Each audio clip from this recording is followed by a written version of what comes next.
Bonsoir tout le monde. Bienvenue à notre séance du Conseil de ville de Témiscouata-sur-le-Lac du mardi 6 septembre. Donc aujourd'hui, à l'ordre du jour, certains projets de résolution. On a des contrats qui vont être octroyés. On a des nouveaux employés à vous présenter. On a une résolution sur la marina, entre autres. Donc différents sujets là, qui seront vous intéresser, j'en suis sûr. Donc on rappelle, on est en direct sur Facebook aujourd'hui, les gens ici dans la salle, puis éventuellement sur ma TV là, dans le courant de la semaine à l'horaire habituel. Donc, pour débuter la rencontre, les conseillers, on a regardé l'ordre du jour qui a été proposé, donc qui a été adopté à l'unanimité, accepté l'ordre du jour comme tel. On avait un procès-verbal de notre dernière réunion du 8 août, donc qui a été aussi proposé et adopté de façon unanime. Donc, c'est les points de début de rencontre qui sont assez rapides. Donc, comme à notre habitude, on a des points d'information de la part de pas mal de chacun de nos conseillers aujourd'hui.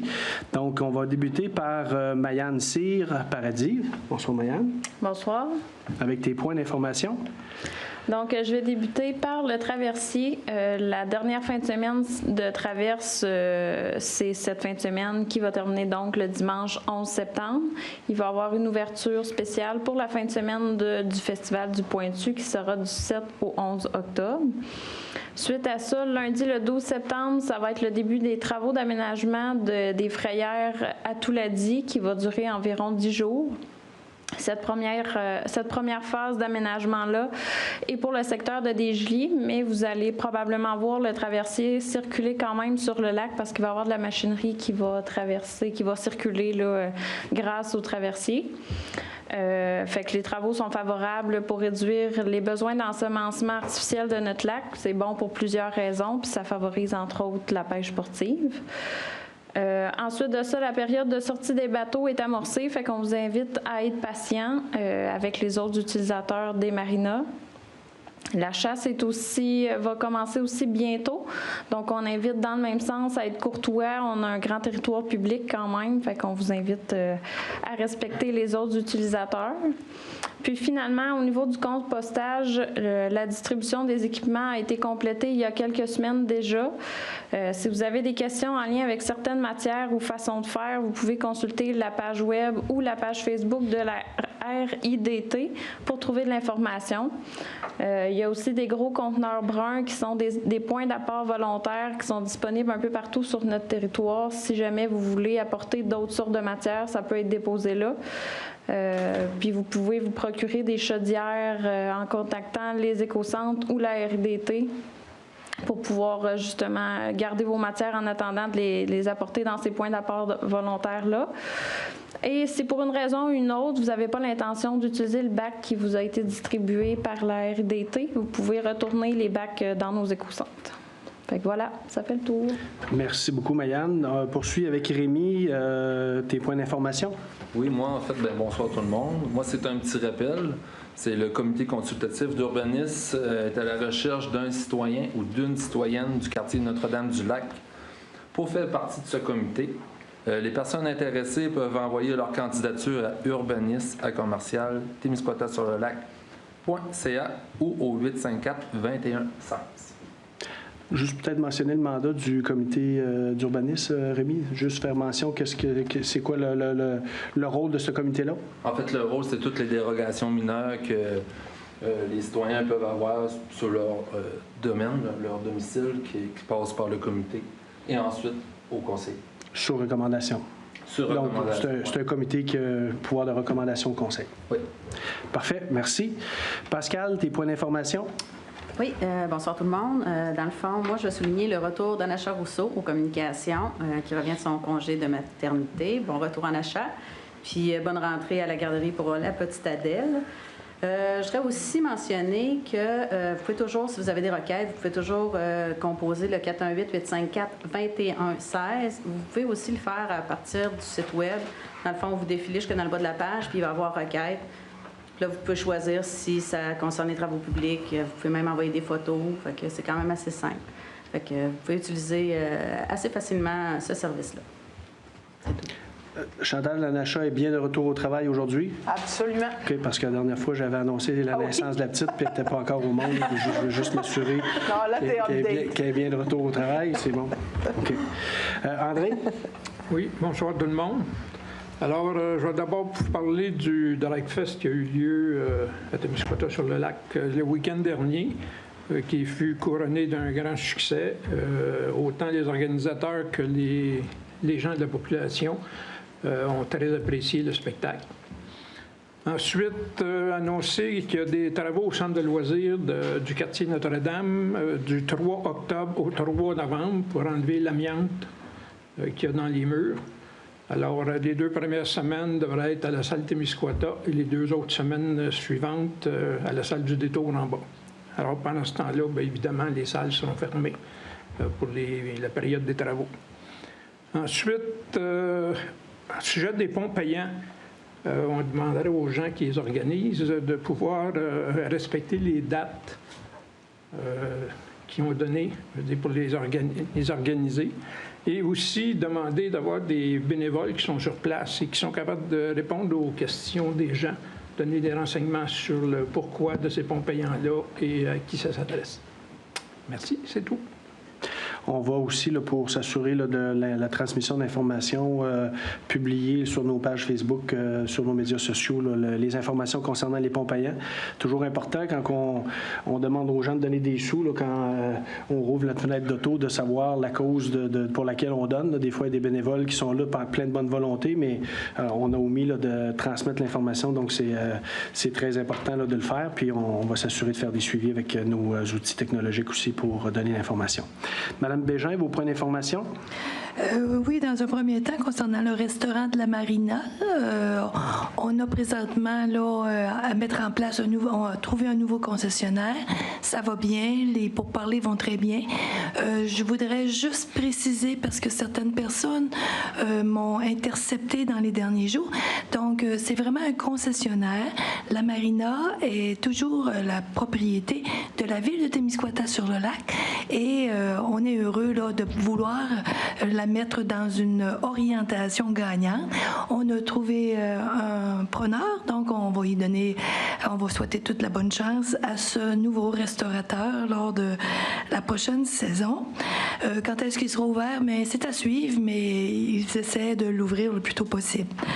Au niveau maintenant du bureau d'information touristique, juste vous mentionner que le bureau qui est situé ici, là, à côté du McDonald's et de la station-service, va être ouvert jusqu'à l'Action de grâce. Donc, si vous avez des touristes qui vous demandent de l'information, eh bien, ils pourront toujours s'y adresser.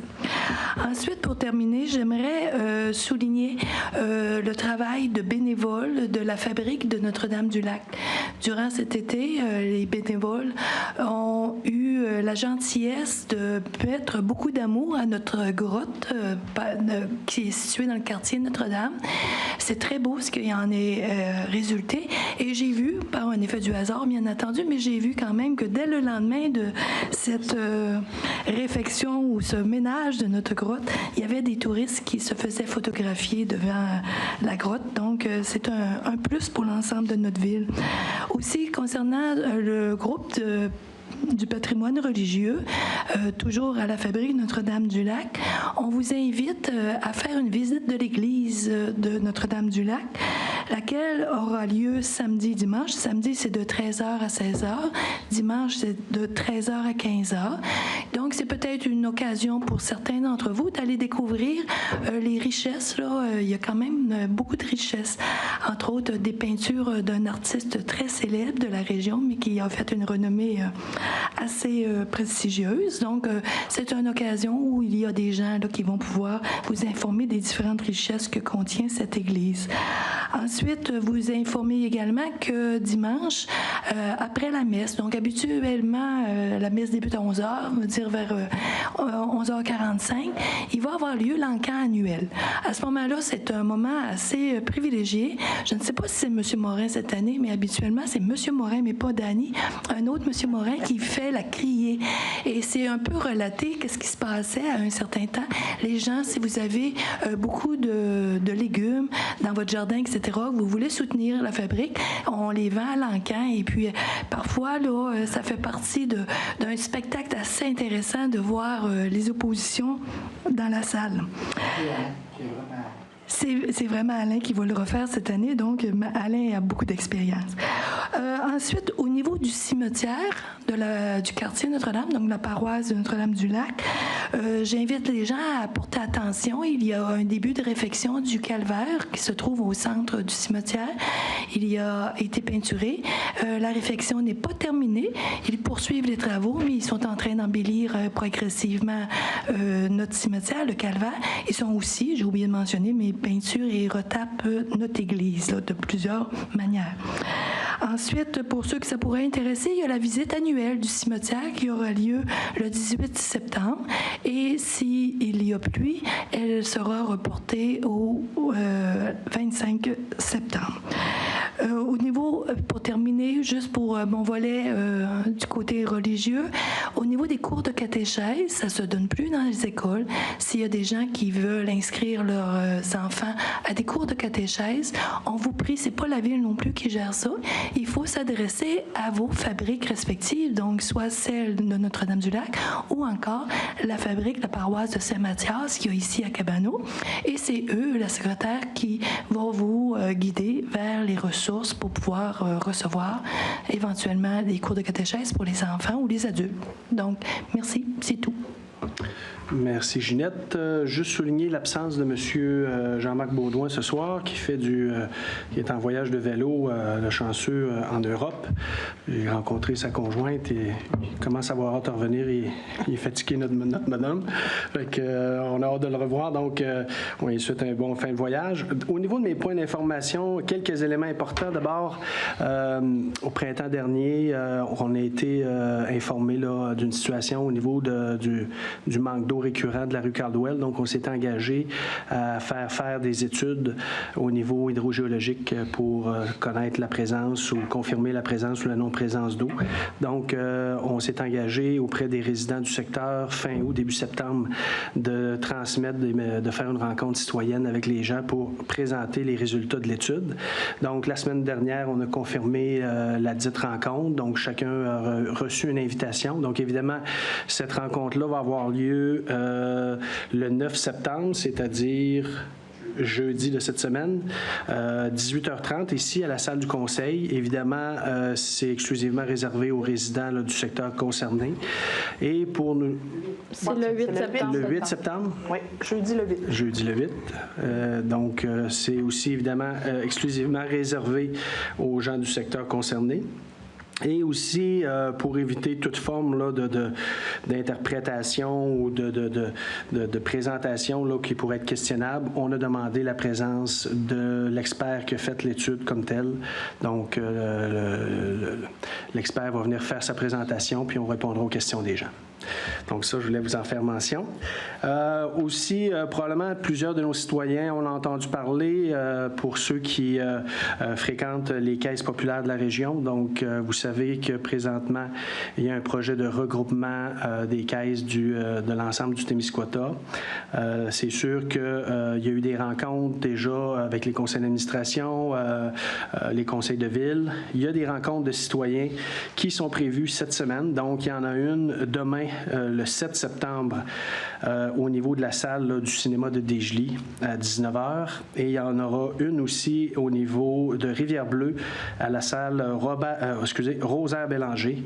Donc, jeudi le 8 septembre à la même heure, 19h. Donc, j'invite la population à aller prendre toutes les informations dont ils ont besoin pour le regroupement des caisses populaires là, du Témiscouata. Je veux aussi vous parler de notre activité de porte ouverte pour l'Arena. Donc, il y a des choses qui ont été annoncées officiellement. Donc, le mardi, le 13 septembre prochain, on va faire la porte ouverte officielle de notre Arena. Donc, pour cette journée-là, on a divisé à 3 principales rencontres. Donc, le matin, on va rencontrer la presse, les médias. Puis, on va faire évidemment la présentation du projet de l'Arena, mais aussi la présentation de notre commanditaire majeur. On sait que des projets comme ça, c'est très aidant d'avoir la participation communautaire d'organismes de notre milieu. Donc, on va faire l'annonce de notre partenaire majeur, puis on va aussi là, dévoiler des plaques pour nos bâtisseurs. Donc, on sait que Monsieur Phil Latulippe était une personne très impliquée dans notre communauté. L'ancienne Arena portait son nom. Donc, maintenant, on va faire une présentation d'une plaque commémorative et il y aura une deuxième plaque commémorative qui sera présentée.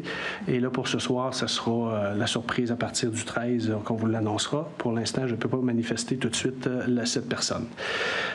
Donc, dans l'après-midi aussi, fin de journée, on va recevoir l'ensemble de nos employés pour présenter leur Arena. Donc, faire une visite aussi avec eux, présenter le projet. Puis, enfin, plus en soirée, on a invité les utilisateurs principaux de l'Arena, donc les gens du hockey, les gens du ballon-ballet, du patin, curling, etc., donc à venir faire une visite. Pour le reste de la semaine, c'est-à-dire 14, 15, 16, 17... 18, si je ne me trompe pas, on commencerait l'ouverture officielle le 19. Donc, pour le reste de la semaine, il y aura des visites libres pour l'ensemble de la population qui vont être possibles, avec du patin libre aussi. Là, puis, il y aura un horaire qui sera établi là, de façon un peu plus formelle, qui vous sera présenté là, dans les prochains jours, pour une ouverture officielle là, avec vraiment là, la commission scolaire, les utilisateurs, le 19 septembre. Donc, on est très fébrile, on travaille très fort sur cette ouverture-là avec les communications, évidemment, avec Danny aussi qui est à finaliser les derniers, les derniers ajustements techniques, les derniers ajustements. Ils nous feront un topo tantôt, là, des suivis de projet, là, mais on a encore des petits ajustements à faire. Je l'ai souvent dit, c'est important qu'on le redise. Oui, on est en retard. Si on regarde les pancartes, c'était prévu pour le mois de juin. On va ouvrir au mois de septembre. Mais dans le contexte actuel, c'est pour nous très bien. Il n'y a rien de catastrophique là-dessus. C'est sûr qu'on aurait aimé rouvrir en temps réel, mais on est quand même très content là, de le faire au mois de septembre puis assurer les services là, pour le début de l'année scolaire. Mais ce qui est encore plus important, c'est que présentement, on peut le dire, là, on va fermer ce budget-là de façon adéquate, là, c'est-à-dire dans le respect des sommes qui étaient destinées au projet d'Arena. Fait que ça, c'est encore plus, je dirais, important, d'autant plus avec l'augmentation des matériaux. On avait certains doutes puis tout ça, mais nos contrats étaient très, très bien faits. Puis je pense qu'avec le suivi de Danny, avec nos entrepreneurs, notre firme de professionnels, on a suivi le dossier de très près, puis on doit se réjouir là, de la livraison qu'on fait là, au cours des prochains jours. On est très heureux de ça. Dernier point d'information va être un petit peu plus long cette semaine. Vous savez, à pareille date, le prochain mois, il y aura une séance du Conseil le 3 octobre, donc à 19h20. On ne sera pas loin de la fameuse phrase que si la tendance se maintient, il y aura un nouveau gouvernement qui sera élu. Donc, c'est notre dernière rencontre avant l'élection de notre prochain gouvernement provincial. C'est certain que, comme le veut la coutume, les candidats demandent aux maires des municipalités de les rencontrer pour leur faire part des priorités de leur ville. Cette année, comme nouveau maire, j'ai une tendance, disons, des fois à sortir un peu des sentiers battus. J'ai eu des demandes de rencontres. Il n'y a pas encore de rencontres qui ont été faites avec les candidats. Et ce soir, je veux présenter à l'ensemble de notre population qui pourra regarder, soit en rediffusion ou en direct, la réunion de ce soir, les différentes priorités. Et ce qui permettra aussi, évidemment, aux 5 candidats de les connaître. Et lorsqu'on fera nos rencontres, plutôt que je leur présente les priorités de la Ville, pourront nous présenter leur engagement en fonction de ces priorités-là. Donc, j'ai fait une courte présentation que je vous présente à l'instant. Donc, avec la nomination de M. Louis Bellemare du Parti libéral jeudi dernier, le portrait des différentes candidatures aux élections provinciales est maintenant connu dans le comté de Rivière-du-Loup-Témiscouata, et j'y ajoute volontairement les Basques. Je profiterai donc du conseil de ville de ce soir pour m'adresser à eux, puisque ce sera la dernière occasion de le faire.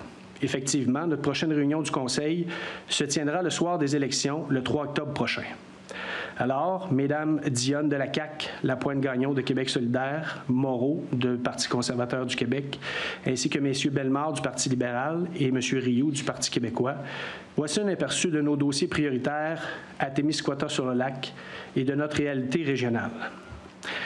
Cette présentation permettra de faire connaître à nos citoyens le contenu des échanges que j'aurai avec chacun de vous au cours des prochaines semaines, puisqu'il est de coutume que les candidats aux élections provinciales rencontrent les maires des municipalités de leur comté pour échanger de leurs enjeux.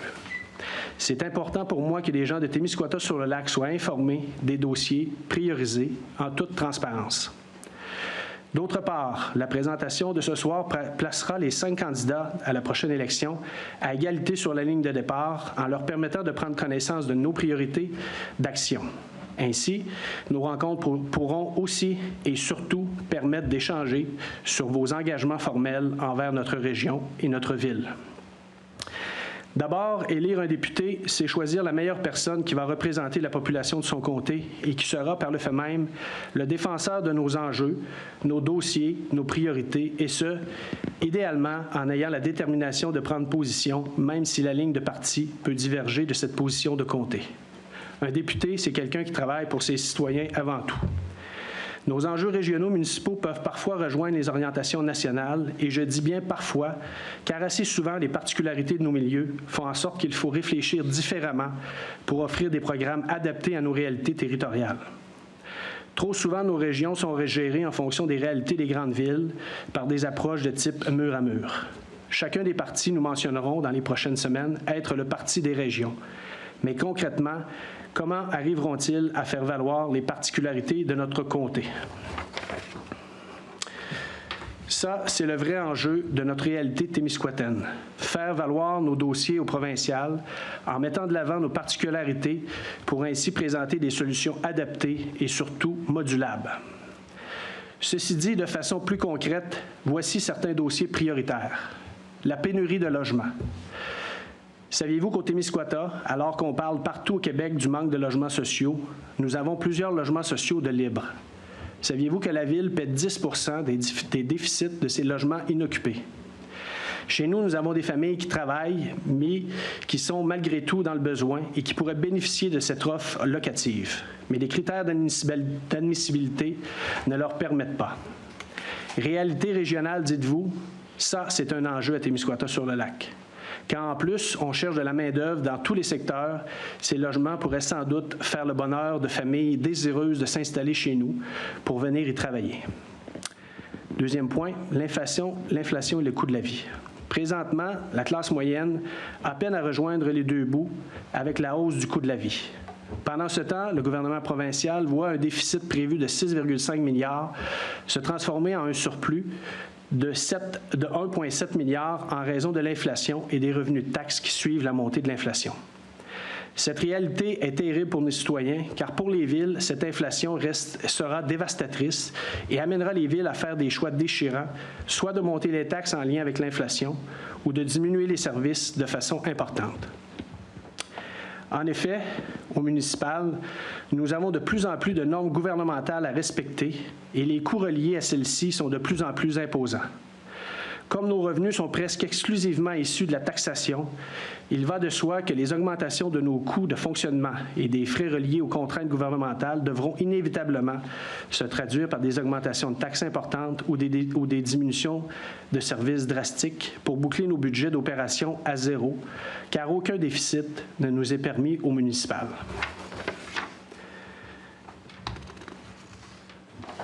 Nos niveaux de taxes ont des limites d'atteinte qu'on ne pourra dépasser, car le citoyen payeur de taxes, c'est avec de l'argent net qu'il les paie et ils en ont de moins en moins dans leur poche. Pour les prochaines années, on ne parlera pas de développement, nous parlerons de maintien de nos services. Présentement, nous avons des demandes presque quotidiennes pour réparer ou asphalter des rues, améliorer nos parcs, améliorer le déneigement l'hiver. Mais nous ferons ça avec quel argent?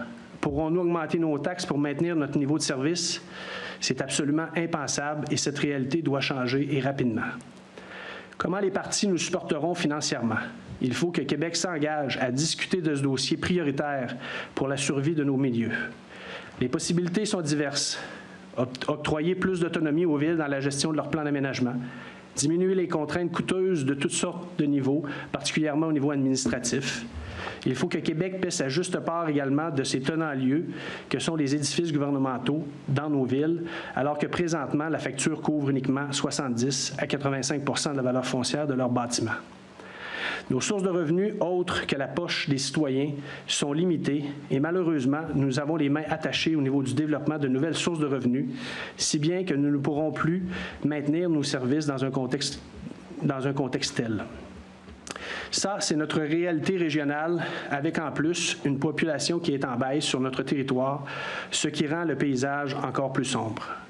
Concrètement, des solutions existent pour Témiscouata-sur-le-Lac. Par exemple, nous céder le terrain de l'ancienne pesée pour développer un projet structurant qui pourrait nous amener des revenus supplémentaires, autoriser l'agrandissement de nos parcs industriels et nous donner davantage d'autonomie et de latitude dans l'établissement de programmes de soutien financier susceptibles d'attirer de nouveaux promoteurs. Témiscouata-sur-le-Lac, même si je viens de dresser un topo qui peut sembler un peu sombre, on a quand même la capacité d'avoir, je vous dirais, des projets structurants du développement économique qui nous permet d'assurer le maintien des services, mais c'est certain qu'au cours des prochaines années, nous allons avoir besoin du gouvernement pour nous aider à passer au travers parce qu'avec l'inflation qui nous arrive, nous, les coûts, que ce soit pour nos services, les achats, nos matériaux, l'essence, etc., tout augmente, puis nous autres, on a d'autres moyens que la taxation citoyenne. Donc, il faut qu'on ait des aides par rapport à ça, des choses concrètes. Troisième point qu'on entend parler beaucoup, les places en garderie. J'ai dernièrement parlé au directeur du CPE, les Calinours, et il me disait comment notre région s'était prise en main au courant de la dernière année pour amener des solutions à la pénurie de places pour nos enfants. C'est plus de 500 000 $ qui ont été investis par la MRC et différentes municipalités, dont la nôtre, pour recruter de nouvelles RSG. Nous avons également été la première région au Québec à développer des RSG en communauté, en martelant le message au gouvernement du bien fondé de ce nouveau type de service de garde. Grâce au soutien du support du Conseil québécois, nous y sommes parvenus. Et à peine un peu plus d'un an, nous avons réussi à déployer 13 nouvelles RSG, dont 6 en communauté, pour plus de 60 places. Ce n'est pas un mandat qui appartenait à nos régions, mais nous nous sommes pris en main quand même. 2 nouvelles ressources sont d'ailleurs ouvertes aujourd'hui à Biencourt et à Lac-des-Aigles. On peut se féliciter pour ce bel accomplissement, mais ce n'est pas la fin, puisque nous sommes à travailler sur la concrétisation d'une nouvelle installation de 50 places et nous sommes confrontés à une bureaucratie trop lourde qui ralentit notre travail. Malgré des annonces de diminution du nombre d'étapes dans la réalisation de projets, nous sommes confrontés à des délais qui se multiplient. Est-ce que nous pourrions avoir un engagement des candidats pour diminuer les délais du ministère de 60 jours pour donner des suivis à chaque étape de ce processus, car en diminuer le nombre a très peu d'effet sur les durées de réalisation des projets.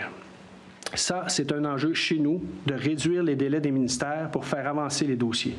C'est vrai pour les places en CPE, mais ça l'est tout autant pour bien d'autres dossiers. C'est bien de vouloir faire plus, mais il faut parfois le faire plus rapidement. Si les candidats veulent rencontrer le directeur du CPE, je pourrais sans doute organiser quelque chose pour discuter de ce dossier. Ainsi, nous pourrons peut-être convenir d'un engagement ferme de nos candidats pour que notre dossier se concrétise plus rapidement. Au niveau de l'environnement, on parle beaucoup des autos électriques, de la pollution des usines, du transport collectif. Mais chez nous, au Témiscouata, qu'en est-il des programmes de soutien pour la protection des lacs, la gestion des plantes envahissantes comme la berce de cocasse et la myophile à épis, qui sont des dossiers prioritaires chez nous et qu'on n'entend pas parler depuis le début de la campagne? Au niveau du développement régional, comme notre municipalité est agricole et fait partie d'une région touristique, quels sont les engagements des candidats au niveau de la phase 2 du Parc national, la survie du Corégon? Quels sont vos engagements pour soutenir nos agriculteurs avec les effets de l'inflation et leur difficulté de trouver de la main-d'œuvre et de la relève? Au niveau de la gestion de nos forêts et de la sériculture, que proposent nos candidats pour supporter les gens de chez nous? Certainement que ces quelques dossiers n'intéressent peut-être pas beaucoup le national, mais chez nous, ce sont des dossiers plus qu'importants dont nous aimerions beaucoup entendre parler, tout comme les propositions de mesures fiscales pour le retour des retraités au travail. Considérant que la ville de Témiscouata-sur-le-Lac met énormément d'efforts afin d'offrir à sa population un compte de taxes raisonnable dans un contexte où le coût de l'inflation explose et par le fait même pour tous les considérants énumérés précédemment, j'attendrai avec impatience la rencontre avec chacun des candidats à la prochaine élection provinciale, mais je serai encore plus impatient d'entendre leurs engagements pour chacun des dossiers présentés ici. Ces engagements seront pour nos gens des leviers de changement pour les 4 années à venir. Donc, c'est les dossiers qui ont été ciblés comme priorité, qui seront, le document qui a été présenté va être envoyé évidemment aux 5 candidats qui sont en élection que j'ai nommés tout à l'heure. Puis, je vous ferai un retour éventuellement des rencontres que j'aurai eues avec les 5 candidats. Ça vous va? Alors, on poursuit avec nos différentes résolutions du mois de septembre. Donc, pour le mois de septembre, on va y aller avec le mois d'août. Donc, l'adoption des comptes du mois d'août. Donc, ceux-ci représentent un montant de 896 042,06 pour les comptes déjà payés et de 508 327,15 pour les comptes à payer. Donc, on a fait, comme on le fait à l'habitude, on a porté un regard sur l'ensemble des comptes du mois. Certaines questions ont été soulevées. Dans l'ensemble, Pascal, qu'est-ce qui est important de retenir? Bien, ce qui était ressorti davantage, c'est le montant de l'essence à la marina. Il y a un 48 000 d'essence. Puis, dans le fond, c'est dû au fait qu'on a vendu énormément d'essence cet été, dû à la position des pompes là, qui sont très facilement accessibles là, en bateau. Donc, c'est pas mal. Il n'y a pas grand-chose de particulier. Je sais que j'ai été interpellé par un citoyen là, au niveau, il faisait état que les comptes du mois, on passait ça vite, puis des fois, là, on n'avait pas toute l'information. Je ne sais pas combien on a de comptes de payer à chaque mois. Là. On parle de plusieurs dizaines. Là. Évidemment, de présenter ça, d'aller plus en profondeur là-dedans, je pense que ce serait quand même très fastidieux, puis je ne suis pas sûr qu'on intéresserait beaucoup de gens dans la présentation, autant au niveau du conseil en présence ou à la télé.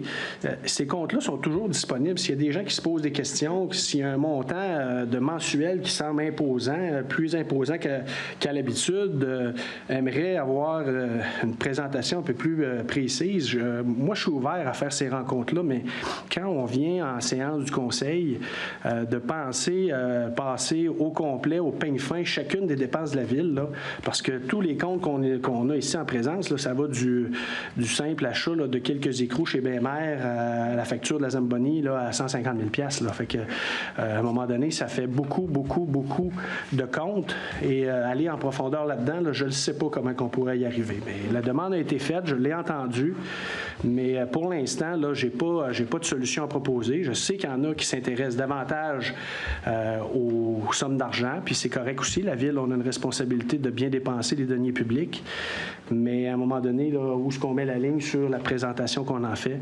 Je vais continuer de me questionner là-dessus, mais s'il y a des gens qui ont des propositions ou des attentes, pourront me revenir, là, mais c'est vraiment quelque chose de pas nécessairement évident. Première résolution, service professionnel, laboratoire d'expertise de Rivière-du-Loup, ancien site de dépôt à neige usé, caractérisation environnementale de site, phase 1 et 2. Donc, vous n'êtes pas sans savoir qu'on avait un dépôt à neige sur l'ancien site de l'Aréna Jacques-Dubé. Ce site de dépôt à neige-là a été déplacé à l'arrière de notre garage municipal dans le quartier Notre-Dame. Donc, au cours des prochaines années, on a des tests de sol obligatoires à effectuer pour s'assurer que les anciens dépôts à neige ne sont plus contaminés, donc qui sont redevenus sains, j'imagine, quelque chose d'objet. On fait une vérification, dans le fond, des eaux souterraines pour s'assurer de la teneur qu'il peut y avoir dedans. Puis à partir du moment où on ferme le site, bien, on s'assure que l'analyse, toutes les données sont correctes pour le ministère de l'Environnement. Puis on respecte les règles environnementales, oui. Puis que tout s'est fait dans les règles de l'art. Donc évidemment, pour faire ça, vous comprendrez que ce n'est pas les gens de la Ville qui font ça. Donc la firme LER a proposé leur service pour un montant de 18 515,10 $, taxes en su conformément à l'offre datée du 20 juillet. Donc la présente résolution a pour but d'officialiser l'octroi de ce contrat à la firme LER DER au montant mentionné. Donc, proposé, adopté et résolu unanimement que cette résolution ratifie le mandat donné en date du 28 juillet 2022. Tout à l'heure, André en faisait mention, donc pour les gens qui s'en souviendraient pas, on a demandé il y a quelques mois une analyse complète de l'état de santé de notre centre de loisirs qui a été faite là, par une firme d'architectes de Rivière-du-Loup. Daniel Dumont, pour s'assurer là, des différents enjeux au niveau du centre de loisirs. Donc, il y a différents éléments qui ont ressorti. Le premier qui nous apparaissait très important à régler était évidemment la présence d'amiante dans certaines structures de la bâtisse. Donc, particulièrement une zone située dans l'arrière-scène au niveau du premier étage et dans les murs aussi là, à certains endroits.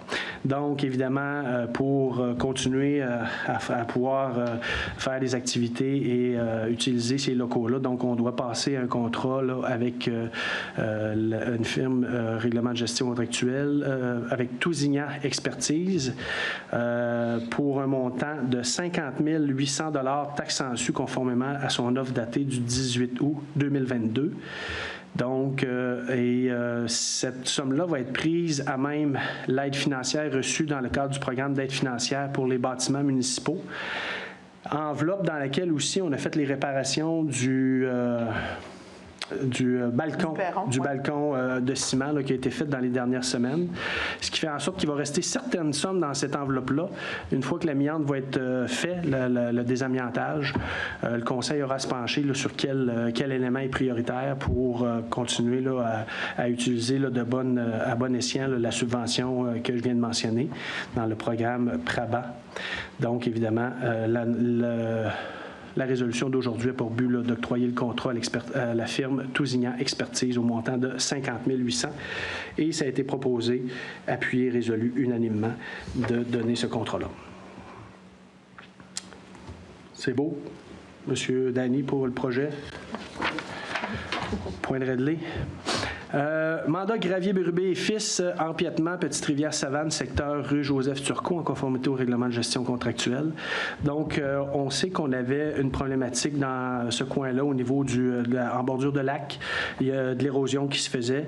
On avait absolument besoin de faire une intervention rapidement. On en discutait tout à l'heure au conseil, puis on se disait, on était content que les travaux soient débutés depuis ce matin parce que si on a un printemps difficile au niveau des glaces et des vagues, on aurait pu avoir des problèmes majeurs. Donc, le conseil a proposé, appuyé, résolu unanimement qu'on octroie un mandat à la compagnie Gravier, Bérubé et Fils. Donc, on est content, c'est quelqu'un de chez nous en plus, pour l'empierrement et la stabilisation de la rive de la Petite-Rivière-Savane dans le secteur de la rue Joseph-Turcot au montant de 34 975 $ taxes en su, conformément à son offre datée du 18 août. Donc, comme je le mentionnais tout à l'heure, les travaux ont débuté ce matin. Ils devraient s'échelonner sur... C'est pas ce matin qui a commencé avec M. Bérubé, là. C'est M. Romain Bérubé qui a commencé les 3 pistoles. La première phase. Ça, c'est la deuxième phase que Frédéric, la compagnie, Frédéric va commencer un petit peu plus tard, pour à peu près 2 semaines. Ils ont jusqu'au 30 septembre, à fin de compte, pour faire les travaux. C'est 2 Bérubé. Oui. OK. Donc là, c'est la compagnie à M. Romain Bérubé, puis éventuellement celle de Gravier Bérubé. C'est dans les autres. Parfait. Merci de la précision. La famille Bérubé va être contente qu'on ait dit ça bien comme il faut. Octroi du contrat, appel d'offres publics, services professionnels et en ingénierie, prends et devis et surveillance des travaux, réfection des rues Caron, Plourde et Saint-Viateur. Donc, ici, là, on parle d'un projet quand même d'envergure. Rue Caron, Plourde, Saint-Viateur, c'est déjà 3 rues qu'on avait manifestées à l'ancien conseil la nécessité de prévoir des interventions quand même assez majeures parce qu'on parle évidemment de resurfaçage de la rue, mais aussi égout aqueduc pluvial en dessous. Fait que c'est pas des rues qui sont très longues, mais c'est quand même des travaux majeurs. Donc, la première étape était d'aller là, en appel d'offres pour les services professionnels d'ingénierie, plans et devis. Donc, on a 2 firmes qui ont proposé leur service. Donc, on a Stantec Expert Conseil au montant de 343 500 $ et Tetratec QI Incorporé au montant de 486 439 $.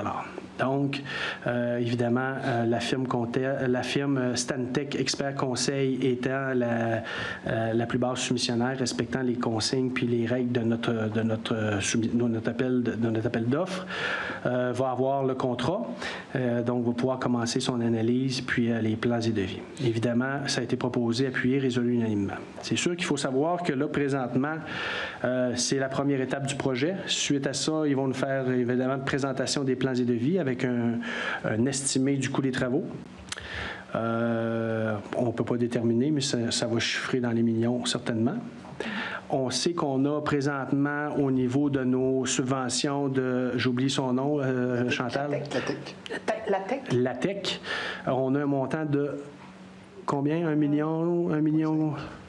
Un peu. Ben, on avait 1,8, mais là, on avait dépensé un peu, mais au-delà d'1 million. Au-delà d'1 million, on sait d'ores et déjà que ce ne sera probablement pas suffisant pour faire l'ensemble de ce projet des 3 rues-là. Donc, quand on aura le détail des estimés, on aura une décision à prendre au conseil. Mais toutes les possibilités seront possibles, c'est-à-dire de le faire en entier, de financer, comment on le finance, comment on prend l'argent. On va être en situation de budget là, prochainement. Donc, il y aura des décisions qui devront être prises là, à ce moment-là. Est-ce que vous me permettez, M. le maire? Oui. Juste également être conscient qu'on va avoir une foreuse qui va venir soit fin septembre, début octobre, pour aller voir l'analyse des sols dans cet endroit-là. Donc, ce qui s'en vient, c'est de la machinerie qui va s'en venir pour faire cette analyse-là, pour compléter les plans et devis, pour s'assurer du roc, les profondeurs, les ci, les ça. J'en profite pour ajouter, quand cette firme-là va venir aussi faire les tests de sol, j'en profite aussi pour aviser la population qu'il va y avoir aussi des tests de sol qui vont être faits dans le secteur du terrain de camping. Le but de ces tests de sol-là, c'est d'aller voir la caractérisation du sol, d'avoir sa capacité portante et de voir si éventuellement c'est un secteur qui pourrait être admissible à mettre en place un projet de construction. Si tel est le cas, le conseil aura décidé, il fait quoi avec ça. Puis s'il n'y a pas de possibilité, bien, on aura aussi des décisions à prendre. Qu'est-ce qu'on fait avec le camping, comment on poursuit ça, puis comment on investit si on a à investir, parce que, évidemment, le camping va nécessiter des investissements prochains. Je le mentionnais tantôt dans mon appel aux politiciens. Présentement, la capacité de payer des gens atteint aussi là, un certain niveau assez élevé. Donc, on aura des décisions à prendre, mais il n'y a aucune orientation qui est prise. Mais je vais aviser les gens que oui, il y aura des tests de sol qui seront faits dans le secteur du terrain de camping aussi, dans le secteur de la marina. Autorisation de signature bail immobilier, M. Steve Bégin, restaurant de la Marina. Donc, Mme Bégin et Ginette ici en faisaient mention dans ses points d'information en début de rencontre. Donc, effectivement, suite à l'annulation du contrat avec la coop pour la concession là, de la cuisine au niveau de la Marina, du restaurant de la Marina, on a M. Steve Bégin qui a demandé à nous rencontrer, démontrer de l'intérêt pour opérer la restauration au niveau de la Marina. Donc, on a eu une rencontre très intéressante avec M. Bégin. On lui a proposé une entente de bail qui a, je dirais, accepté, qui reste à finaliser, à mettre par écrit, officialiser le tout. Évidemment, là, il y a eu des annonces de fait que M. Bégin devenait propriétaire, mais évidemment, il n'est pas propriétaire. La propriété là, reste à la ville. Il va opérer la concession. Donc, on parle évidemment d'un contrat qui sera signé avec M. Steve Bégin ou une compagnie à être formée, donc pour l'opération du restaurant de la Marina. Évidemment, le bail, quand on a fait une entente avec la coop, on parlait d'un bail pour la période estivale pour offrir des services. Donc, évidemment, là, on parle d'un bail qui a plus une portée annuelle. Il y aura des conditions minimales d'ouverture. Il y aura des conditions aussi au niveau là, de l'utilisation du local, puis un bail avec un coût. Donc, c'est une entreprise privée. On veut la supporter parce qu'on veut aussi offrir le service, mais évidemment, là, ça ne sera pas aux mêmes conditions là, que juste pour la période estivale où que, durant ces périodes-là, la ville assumait l'entièreté là, pratiquement là, des coûts reliés. Il n'y avait pas de coût de location. Donc, évidemment, je veux assurer à tout le monde là, qu'il y a un bail en bonne et due forme avec un loyer qui sera payé là, par M. Bégin là-dessus. Donc, ça a été proposé, appuyé, puis résolu unanimement. C'est somme toute une bonne nouvelle. On a hâte de voir comment ça va atterrir. M. Bégin est très excité. Il nous a présenté le menu. Ça semble très intéressant. Donc, on a hâte de voir. On ne demande pas mieux d'avoir une offre de restauration là, dans le quartier de Notre-Dame qui pourra tout autant faire plaisir à notre population là, qu'aux gens qui se déplacent en période estivale ou pendant la période hivernale avec les motoneiges. Désignation à titre de célébrant pour un mariage ou une union civile, M. Denis Blais, maire. Eh bien oui, dans le rôle de maire, j'ai appris la semaine dernière qu'on avait la possibilité de célébrer des mariages. Donc, j'ai même eu une demande pour faire une célébration. Donc, après vérification, évidemment, on ne peut pas faire ça de n'importe quelle façon. Il faut suivre les règles au niveau du Code civil du Québec. Donc, il faut demander aussi un numéro de célébrant, prendre connaissance là, du cahier de célébration et tout ça. Donc, c'est avec plaisir que j'assumerai les rôles de célébrant pour la ville de Témiscouata-sur-le-Lac. Donc, les gens qui souhaiteront que le maire célèbre leur mariage pourront communiquer avec la ville. Ceci dit, c'est selon la disponibilité du maire aussi, parce que c'est un travail qui n'est pas rémunéré. Puis, c'est un travail souvent qui se fait les fins de semaine. Fait que nos fins de semaine sont déjà quand même bien chargé, mais on pourra évaluer le tout cas par cas, ça me fera plaisir. Donc, Rémi et Mayanne se sont empressés de faire la proposition. Je les nomme parce que j'ai grand souvenir qu'ils se sont vraiment beaucoup empressés de me nommer et ça a été adopté à l'unanimité. Il faut bien avoir un peu de plaisir dans ces rencontres-là aussi de temps en temps. Là. Hein? Autorisation de signature, protocole d'entente, les 4 scènes pour l'année 2022. Donc, à chaque année, la ville de Témiscouata-sur-le-Lac ainsi que la MRC participent, ainsi que la ville de Desjely, Ponegamo, qui pour un montant de 5 000 $ pour contribuer financièrement au fonctionnement régional des 4 scènes. Donc, évidemment, c'est une contribution annuelle là, qui est dans nos budgets là, de façon récurrente. Donc, proposé, appuyé unanimement. On a rencontré les 4 scènes dernièrement avec Jean-Marc. Juste mentionner aux organisations, différents organismes communautaires qui font des activités de financement puis qui organisent des spectacles. On vous invite à communiquer avec les 4 scènes pour leur demander d'être un peu comme les promoteurs de vos événements. Ça vous coûtera rien, mais eux autres, ça va leur rapporter des éléments auxquels ils ont participé. Puis quand ils vont demander des subventions, ça les aide à avoir des subventions supplémentaires. Fait que souvent, on ne pense pas à ça.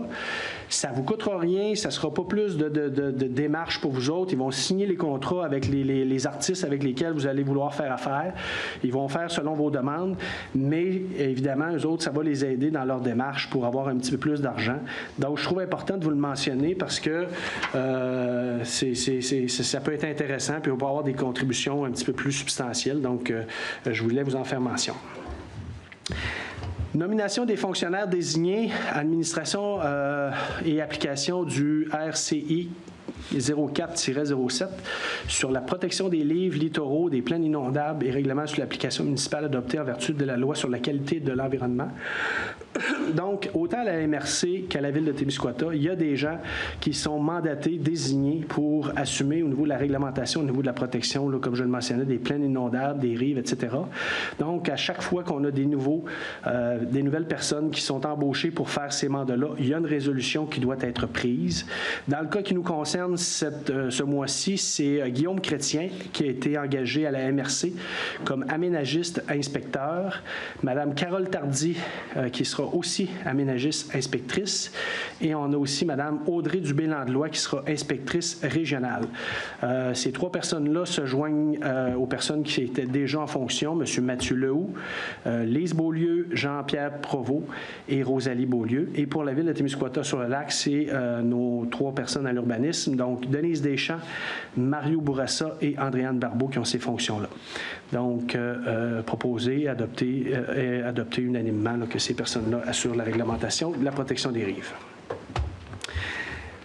On a 2 nouveaux employés, donc dans le cadre du déploiement là, de l'ouverture de notre aréna et du centre récréatif. Donc, on a fait l'embauche de 2 nouvelles personnes, un technicien en loisirs, culture, tourisme et événementiel. On a aussi un préposé aux installations récréatives, sportives et touristiques. Excusez-moi. Dans le cas du technicien en loisirs, culture, tourisme et événementiel, on parle de M. Francis Touzin. C'est un nom qui peut peut-être vous dire quelque chose. M. Touzin était directeur du Beaulieu culturel jusqu'à tout récemment. A débuté son travail avec nous ce matin. Et on a Dominique Gay qui sera préposé aux installations récréatives, sportives et touristiques. Et M. Gay a commencé le 29 août dernier. Donc, résolution adoptée unanimement. Affectation du budget Fonds de soutien au projet structurant volet local Maison des jeunes entre deux de Cabano. Donc, ce fonds-là, c'est un fonds qui nous est octroyé à notre municipalité par des budgets de la MRC au niveau du fonds éolien. On parle de 10 500 $ qu'on a annuellement. Au cours des dernières années, on n'avait pas eu de demande particulière. Donc, il y a eu de cela quelques séances. On avait octroyé 10 500 $, au centre de plein air de Cabano pour la mise à niveau là, lors de leur remontée mécanique. Dans le cas d'aujourd'hui, c'est 10 500 qu'on remet à la Maison des jeunes, l'entre-deux de Cabano. En raison de son implication au sein de la Maison des jeunes, l'entre-deux de Cabano, je tiens à spécifier que M. Rémy Dumont ne s'est pas prononcé sur le sujet, n'a pas participé aux délibérations et s'est abstenu de voter ou de prendre part à la décision. Donc, ce qui est résolu, c'est que le conseil municipal de la ville de Témiscouata endosse la recommandation du Fonds de soutien au projet structurant à l'effet de participer au projet de la Maison des jeunes, l'entre-deux de Cabano, et ce pour un montant de 10 500 $ à même les budgets locaux. Dans le fond, de ce qu'on en sait, c'est que le projet, présentement, la Maison des jeunes est en train de développer le service dans le secteur de Notre-Dame. Il y a une très belle demande qui est là. Une bonne réponse des jeunes. On avait un local là, qui était au centre récréatif, au centre communautaire. Centre des loisirs. Centre des loisirs. On en perd un peu notre latin. Local qui était, somme toute, un peu petit. Donc, on se redirige vers l'ancien local où ce qui était situé, le Lettraco sur la rue commerciale. Donc, très bien positionné au niveau du centre du village. Donc, il y aura l'aménagement de ce local-là avec le 10 500 $. Proposition adoptée à l'unanimité. Formation des pompiers, donc programme d'aide financière du ministère de la Sécurité publique. Donc ici, je viens d'en faire la lecture. Donc, attendu que le règlement sur les conditions pour exercer au sein d'un service de sécurité incendie municipal prévoit les exigences de formation pour les pompiers des services de sécurité incendie afin d'assurer une qualification professionnelle minimale. Attendu que ce règlement s'inscrit dans une volonté de garantir aux municipalités la formation d'équipes de pompiers possédant les compétences et les habiletés nécessaires pour intervenir efficacement en situation d'urgence. Attendu qu'en décembre 2014, le gouvernement du Québec a établi le programme d'aide financière pour la formation des pompiers volontaires ou à temps partiel et qu'il a été reconduit en 2019. Attendu que ce programme a pour objectif principal d'apporter aux organisations municipales une aide financière leur permettant de disposer d'un nombre suffisant de pompiers qualifiés pour agir efficacement et de manière sécuritaire en situation d'urgence. Attendu que ce programme vise également à favoriser l'acquisition des compétences et des habiletés requises par les pompiers volontaires ou à temps partiel qui exercent au sein des services de sécurité incendie municipaux. Attendu que la Ville de Témiscouata-sur-Lac désire bénéficier de l'aide financière offerte par ce programme. Attendu que la Ville de Témiscouata-sur-Lac prévoit la formation de 2 pompiers pour le programme Pompier 1 et ou de 10 pompiers pour le programme Pompier 2 au cours de la prochaine année pour répondre efficacement et de manière sécuritaire à des situations d'urgence sur son territoire. Attendu que la Ville doit transmettre sa demande au ministère de la Sécurité publique par l'intermédiaire de la MRC de Témiscouata en conformité avec les articles 6 du programme. En conséquence, il a été proposé, appuyé et résolu unanimement que la Ville de Témiscouata-sur-le-Lac présente une demande d'aide financière dans le cadre du programme d'aide financière pour la formation des pompiers volontaires ou à temps partiel au ministère de la Sécurité publique par le biais de la MRC de Témiscouata. Que cette demande soit transmise à la MRC de Témiscouata afin que celle-ci procède à son envoi tel que mentionné en vertu du programme. Je voudrais prendre quelques secondes pour mentionner que les pompiers dans notre ville, c'est extrêmement important. On a une brigade qui est très unie, des gens de cœur qui s'investissent beaucoup de façon personnelle dans leur travail de pompiers, qui suivent des formations au niveau de l'intervention sur les eaux, au niveau d'intervention en situation de hauteur, de terrain escarpé. Donc, on a des gens qui sont motivés, mais je vous dirais qu'on en a pas suffisamment. On prendrait quelques pompiers de plus, je dirais, là... On prendrait de la relève là, avec beaucoup d'intérêt. Donc, s'il y a des gens, des jeunes, des moins jeunes qui décident de s'investir, je vous invite à communiquer avec la Ville. Comme je le mentionnais, on a une équipe de pompiers. Moi, je travaille avec eux autres. On les rencontre là, occasionnellement pour des suivis de projets. On a une équipe dédiée, dynamique, des gens de cœur. On a besoin de nouvelles recrues. On offre un bon plan de formation. Donc, évidemment, ça nous fera plaisir d'accueillir des nouveaux gens là, qui décident de s'investir dans les pompiers, qui est évidemment extrêmement important pour notre communauté.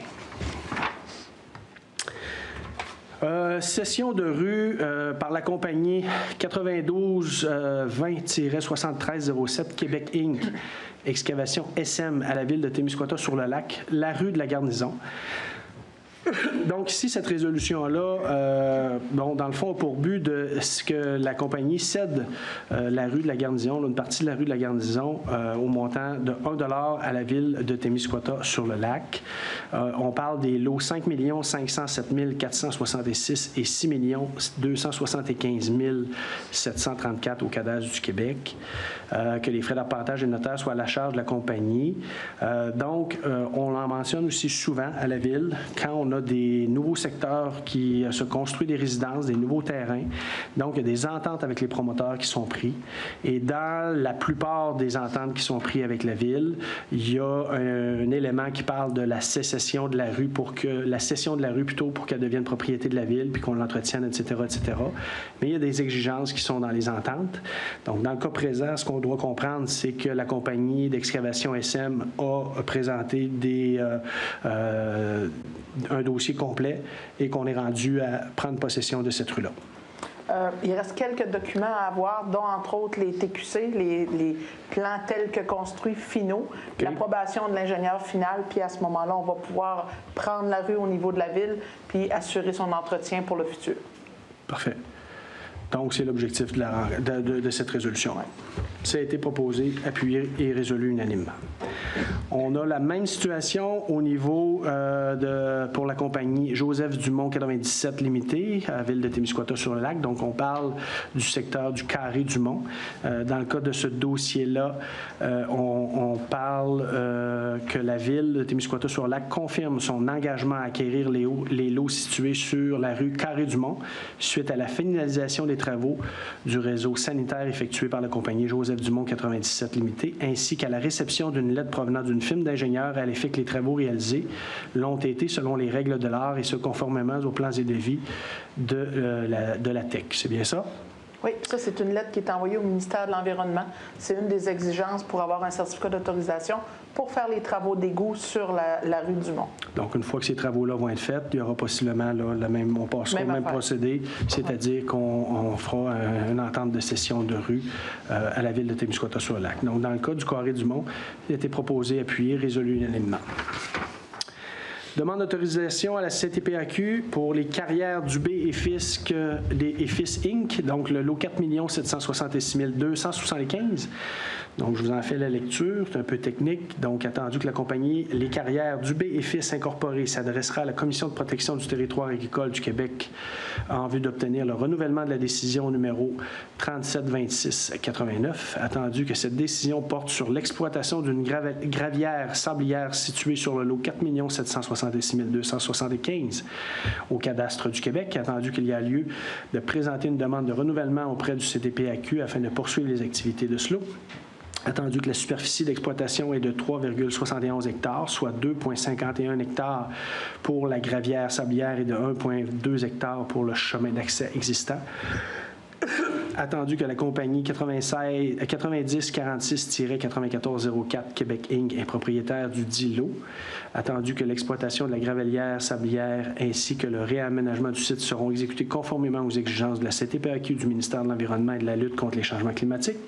Attendu que cette demande respecte les règlements de contrôle intérimaire numéro 02-11-01 relativement à la protection des paysages témiscouatins aux abords de certains cours d'eau, axes routiers, équipements récréo-touristiques, qui a été proposé, appuyé et résolu unanimement que le Conseil de ville de Témiscouata-sur-le-Lac avise la CTPAQ de la demande que s'apprête à déposer la compagnie Carrière Dubé et Fils, Inc. Est conforme aux normes en vigueur et plus particulièrement aux dispositions de l'article 10 du règlement de zonage 06-90 dans la zone EAA.19 où tel usage est autorisé. Pour être sûr de ne pas s'enfarger, on la lit de façon entière. Au niveau de la réglementation, donc, adoption du règlement numéro 302-22, amendant le règlement de zonage 215-18 visant les règlements de zonage 167-89 et 06-90, affectation agricole, intégration de l'article 59 de la loi de la protection des terres agricoles, que le conseil municipal de la ville de Témiscouata-sur-le-Lac adopte le règlement numéro 302-22 ayant pour but d'amender le règlement de zonage 215-18 visant les règlements de zonage 167-89 et 06-90, affectation agricole, intégration de l'article 59 dans le but de se conformer au règlement numéro 02-10-50 de la MRC de Témiscouata. On peut-tu avoir juste une petite précision, là, parce que ça ne dit pas grand-chose aux gens? On a, à l'autre séance d'avant, on a fait l'adoption du premier projet. Grosso modo, c'est les modifications qu'on doit faire à notre réglementation pour inclure la nouvelle application de l'article 59 de la loi sur la protection du territoire agricole qui fait en sorte qu'on peut, à même un territoire agricole, pouvoir mettre une résidence et l'ensemble des terrains sont déjà ciblés et font l'objet de certaines conditions par la CPTAQ. Donc, un propriétaire d'un terrain agricole n'a pas besoin d'aller à la CPTAQ pour automatiquement avoir la possibilité de pouvoir bâtir sur son terrain agricole une résidence pour des fins particulières reliées à l'agriculture. J'essaie d'être simple, ça ressemble à ça.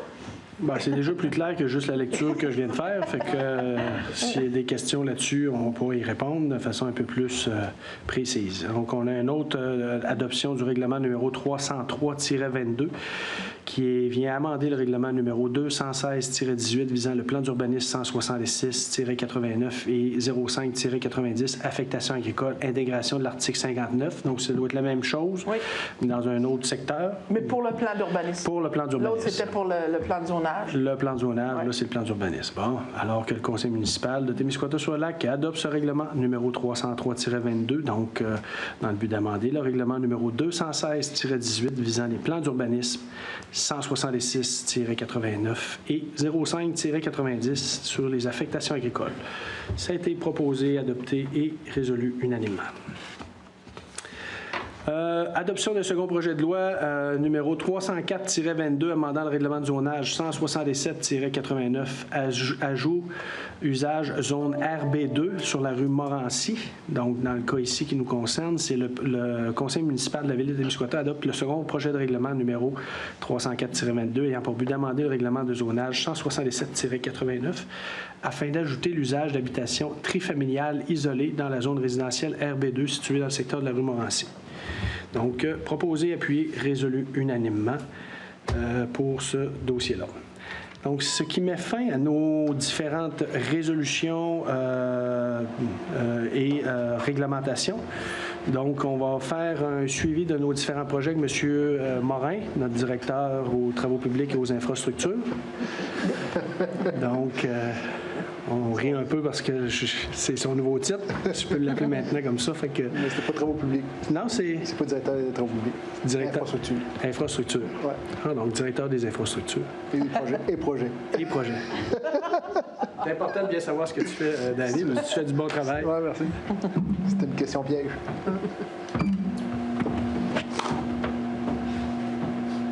On va commencer comme de l'habitude avec le projet Arena et Centre récréatif. On va commencer par les chiffres. Ça s'en vient. S'il vous plaît.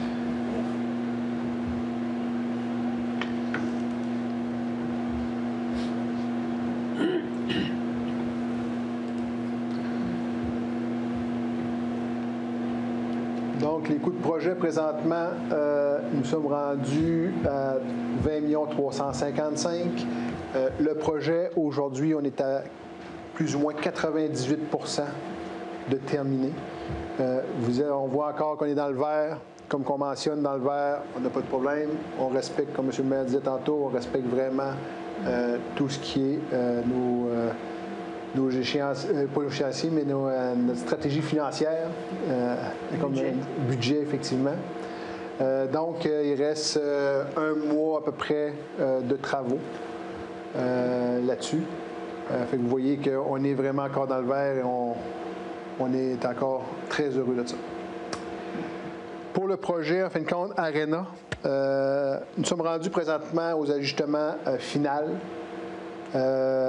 L'Atlas, présentement, est monté. Donc, les lignes ont été faites aujourd'hui. Il reste à finaliser des choses, mais elle est montée. Tantôt, M. le maire a mentionné le retard. On va tenir encore, je vais vous dire qu'il n'y a aucun impact sur les citoyens ou sur notre budget. Donc, l'impact financier est à coût nul sur les retards. L'inspection pour recevoir le bâtiment a été faite. Et là, il faut comprendre que quand on fait une inspection totale du bâtiment, c'est-à-dire que c'est, dans le jargon, liste de déficiences. Il y a une liste de déficiences qui est dressée par les professionnels. Il y a également une liste de travaux différés, donc des choses qui sont à compléter un petit peu plus tard. Et également, il y a encore aujourd'hui des délais dans des matériaux qu'on n'a pas reçus et qu'on va avoir des listes avec des dates pour recevoir ces équipements-là. Ça n'empêche pas l'ouverture d'une aréna, ça n'empêche pas le bâtiment à l'usage auquel il est destiné. Donc, une patinoire, on peut jouer au hockey, on peut patiner. Il y a des éléments, par contre, qui vont être adressés. Également, tout ça, cette liste fait partie des clauses administratives du devis. Donc, il y a des exigences particulières à respecter également l'entrepreneur pour qu'on prenne possession de cette partie du bâtiment-là. Quand je dis partie, il ne faut pas oublier qu'on avait toujours un projet, 2 bâtiments, dont la première partie, c'est l'aréna. Quand je vous parle de morceaux, c'est souvent, on parlait tout le temps qu'on rentrait dans une chambre de hockey avec nos appareils Bluetooth. Le petit appareil Bluetooth dans les chambres n'arrive pas avant le mois de décembre. Fait qu'on a su ça la semaine dernière. Fait que ça fait au-dessus d'1 an et demi que c'est commandé, mais ça n'arrive pas avant décembre. Fait qu'on a essayé de trouver des moyens pour pallier temporairement ces petits accros-là. Concernant le centre récréatif, le mois qui s'en vient, bien, c'est vraiment, sont présentement en démarrage de tous les systèmes. Donc, tous les systèmes de ventilation, climatisation, tous les appareils sont en démarrage. Par la suite, c'est vraiment les ajustements. Il y a beaucoup de finitions qui restent à faire sur les planchers. On comprend qu'on ne fait pas tout de suite. Quand on fait des démarrages, tout le monde passe. Donc, il y a des planchers qui ne sont pas terminés pour ne pas les briser. Fait que ce qui s'en vient, c'est ça. Et également, la formation des gens qui vont travailler. Tantôt, l'aréna, quand on parlait de livraison, là, il y avait eu des formations avant également. Tout ça en vue de faire la même chose, c'est-à-dire de faire la liste des déficiences. Fait que l'inspection devrait se faire d'ici la fin du mois. Fait qu'on est là-dessus présentement pour compléter le tout. Ça fait le tour, parce que, M. le maire, vous avez volé le punch tantôt des professionnels, donc j'ai plus rien à dire. Fait que, c'est le punch que j'ai volé tantôt? Sur le 343 000, je suis supposé de parler des professionnels, des rues, mais vous n'avez parlé assez... OK. Ça a été dit. Ah, très, très, très bien. Bien expliqué? Très bien. Bon, tant mieux. Fait que ça complète. Danny, dans ses présentations, sont de plus en plus courtes, ce qui démontre qu'on arrive vraiment en fin du projet. Fait que pour garder ton titre de directeur des infrastructures et des projets, il va falloir développer d'autres projets. Donc, on va regarder ça prochainement. Donc, ça met fin à notre présentation. S'il y a des questions, les gens peuvent nous les poser par notre page Facebook. Et s'il y a 2 personnes dans la salle, s'il y a des gens qui ont des questions, peuvent venir nous voir. Courriel. Courriel. Donc, on peut nous poser des questions par courriel. Je sais qu'on avait déjà 2 questions. Oui, puis pour le courriel, c'est questions-séance@commercial-témiscouatasurlelac.ca. On a déjà 2 premières questions, mais peut-être qu'on peut passer aussi les gens dans la salle. Bien, vas-y, s'il y a des gens dans la salle pourront venir au micro. On va y aller avec les questions qu'on a déjà par écrit. Question de M. Gaétan Ouellette. Bonsoir. 2 questions à vous soumettre. La première, j'aimerais savoir à quelle étape est rendu le dézonage de l'ancien BMR quartier Notre-Dame devant accueillir une nouvelle caserne de pompiers. D'abord, la nouvelle caserne de pompiers devant accueillir, c'est un projet qui est à l'étude. On est déjà déterminé qu'est-ce qu'on va faire avec le dit terrain. On va attendre de voir les projets. Je discutais justement avec les pompiers cette fin de semaine. Ils ont des devoirs à faire sur, entre autres, des visites, des propositions, l'établissement des besoins. Fait qu'on verra qu'est-ce qu'il y en est. On a 2 infrastructures aussi qu'il va falloir évaluer. On fait quoi avec ces infrastructures-là? Fait que je veux juste ramener l'essentiel de la question et dire, est-ce que le dézonage est fait? Donc, à ma connaissance, ce dossier-là est terminé. Donc, on a obtenu l'autorisation de la CTPAQ. Oui. Donc, ça, c'est un dossier qui est réglé. Maintenant, ce qu'on fera avec le terrain, ça fera partie des discussions éventuelles qu'on aura au Conseil. C'est ça. La demande qui avait été faite à CPTAQ, c'était pour une utilisation de nature publique reliée à la ville, ce qui a été accordé. Exact.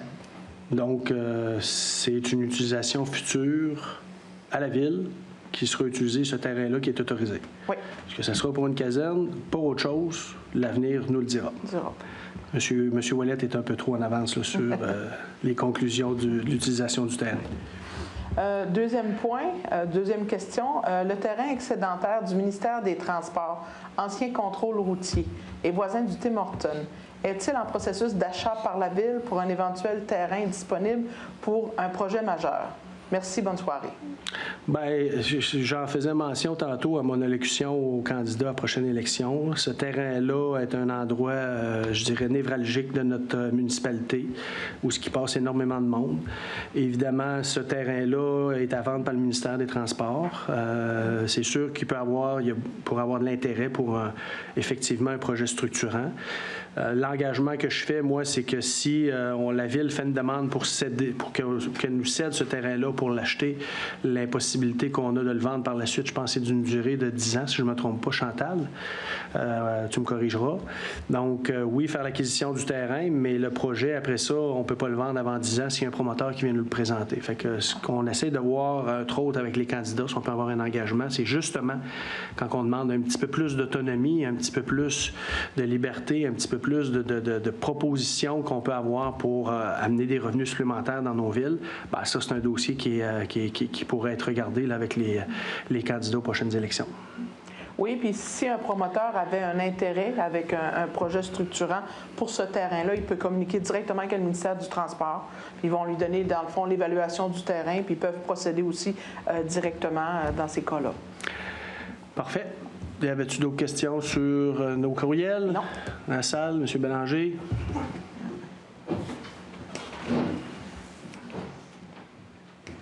Bonsoir. Bonsoir. Aujourd'hui, j'ai interpellé les gens de la ville. Ils travaillaient dans le Rhin-Moreau. Puis je les ai posé une question. Ils mettaient du sable, ils tendaient du sable. J'ai dit, le ponceau, le travaillez-vous? Il y a un ponceau qui dérange beaucoup l'hiver. Puis justement, ils sont là. Ils pourraient être changés ou travailler, creuser, parce que ça dérange en plein l'hiver. OK. Moreau. Hein? Moreau. Entre le 2 et le 3. OK. Puis ensuite, dans le Rhin 3, juste en bas de mon érablier, là-dessus, l'autre bord du Beaulieu, il y a un fossé qui sont plus hauts que le chemin. L'eau coule dans le chemin. Le printemps, c'est plein de trous. Si la ville n'a pas le temps de le faire, donnez-vous l'autorisation de le creuser, de le faire creuser. On va prendre une pelle mécanique pour le faire creuser. Ouais, mais ça, c'est le genre d'éléments qui sont... J'ai déjà parlé. Oui, mais... Mais là-dessus, je voudrais répondre. Oui, vas-y. Quand vous dites que vous n'avez déjà parlé, OK, des fois, vous allez rencontrer des employés, vous leur en parlez. OK. Parce que la meilleure façon, je vous dirais, là, pour avoir un suivi, là, c'est des requêtes.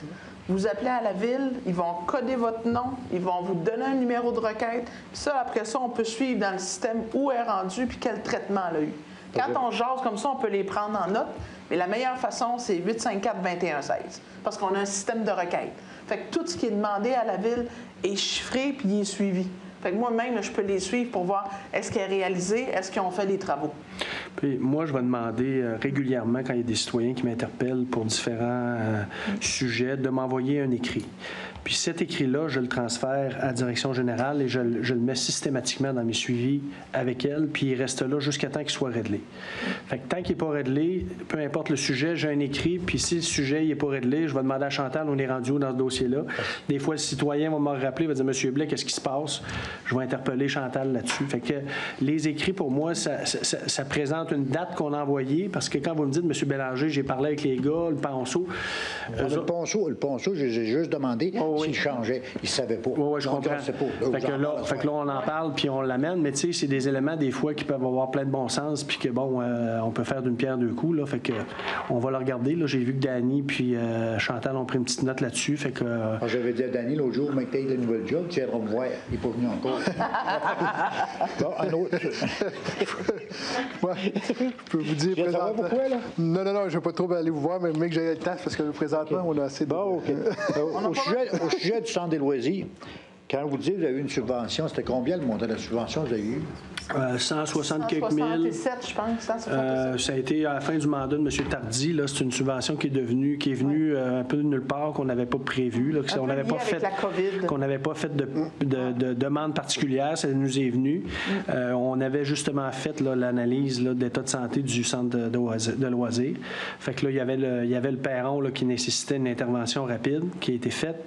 Là, on est dans le désamiantage. Fait que le perron, là, je ne me rappelle pas combien il a coûté. Là, peut-être, le perron, puis une dalle en avant, là, une vingtaine de mille. Une vingtaine de mille, puis là, le 50 000. Fait qu'il va peut-être... Il en reste encore. Bien, plus, en fait compte, le rapport des professionnels. D'évaluation. Fait qu'on nous reste peut-être 60 70 000. Okay. Mais 50 000, ils vont enlever l'amiante. Oui. Oui. C'est ça, désamiantage, là, puis mettre ça conforme pour que ce soit utilisable. OK. On s'entend, le désamiantage, c'est seulement... Oui, c'est ça. C'est pas au total de la bâtisse, parce qu'on s'entend que cette année-là, il y avait beaucoup d'amiante partout, comme nos hôpitaux. C'est les parties où ça fait du floconnage. Donc, c'est des parties qui se détachent présentement. C'est l'arrière-scène qui est assez magané, je veux dire ça de même, et l'arrière des quilles qui est aussi un peu... qui se désagrège. Donc, c'est ces deux parties-là seulement qui sont enlevées. Les autres, où il y a de l'amiante, ça reste là parce qu'elle est en bon état et elle reste là. Non, ça peut rester de même. On a un suivi à faire, c'est tout. Tant que c'est pas en décrépitude qui veut comme appeler, on peut le laisser là, puis il n'y a pas de danger avec ça. Merci. D'autres questions sur notre page courriel? Non, pas pour le moment. D'autres questions ici?